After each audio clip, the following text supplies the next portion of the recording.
Tisha, tell me about your experience with Gmail. Very basic. I've used it for over 10 years, but I know how to get in, answer the emails, send out emails, and get out. That's about it. So you have a gmail.com address? Yes, I have several of those. Okay, wonderful. Well, are you ready to get started? Yes. So let's open Chrome. I use Chrome just because Gmail is a Google product, so it tends to work better in Chrome, but it can work in any browser. Okay. Once you've opened your browser, you can access Gmail several ways. You can go to gmail.com. You can go to google.com/mail. You can go to mail.google.com. You can also go to just google.com and click the apps button up here and pick Gmail this way. So there's many different ways to get there, whatever you're more comfortable with, whatever's easier to remember. Okay. But they all take you to the same place. Once you get here, you just sign in with your email address. Mine for this course is emily@nudgelearning.com. So you type in your email and then your password. I thought we were in Gmail, but you just typed in nudgelearning.com. That's correct. So there are two different types of Gmail accounts. There's personal and there's business. A business account is G Suite, and that's a paid service. It allows you to use a custom domain name for your business. So in our case, nudgelearning.com.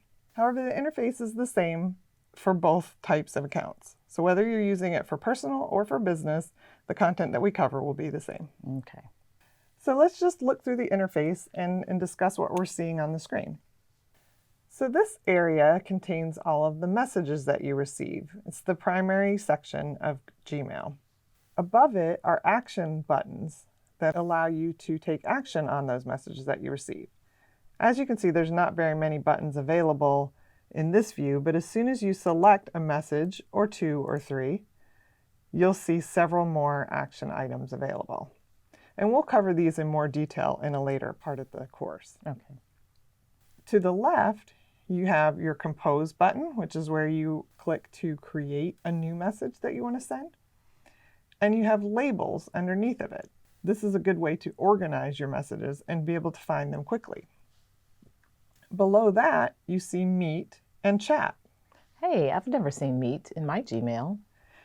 Yes, it's a new feature that Gmail has just released. One of the benefits of Gmail being web-based is that any updates or new features that they release are automatically available to you. You don't have to do anything to manually update it like you might with Outlook or other email programs on your computer. Oh.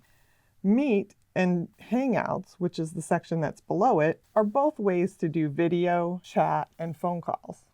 So Meet is more for businesses or larger group meetings, where Hangouts is more for individual casual conversations. And to the right over here, we also have additional Gmail apps. By default, you have Calendar, Keep, and Tasks, but you can also add additional add-ons. Now, I've never noticed those on my Gmail. It's possible that you've hidden this section. You can do that by clicking this arrow down here at the bottom, and then it's able to pop back out by clicking it again. Gmail can be customized in a lot of ways as far as the view and what you see and how the icons and sections are arranged. And we're going to cover that later in another section on customizing Gmail. Okay. And finally, one of the key features is the search bar at the top. This is an extremely useful feature in Gmail and allows you to access your messages very quickly. Oh yes, there is one other feature I want to point out on this screen. This settings button. This gear icon is what allows you to access all of the settings and customizations that we discussed in Gmail. There are several that are listed in the quick view here, or you can also click this button to see all of the settings, and you'll have lots of different options of things that you can edit and customize within Gmail. Excellent. I think that covers the basics of the layout, and we'll dive into more detail in later lessons.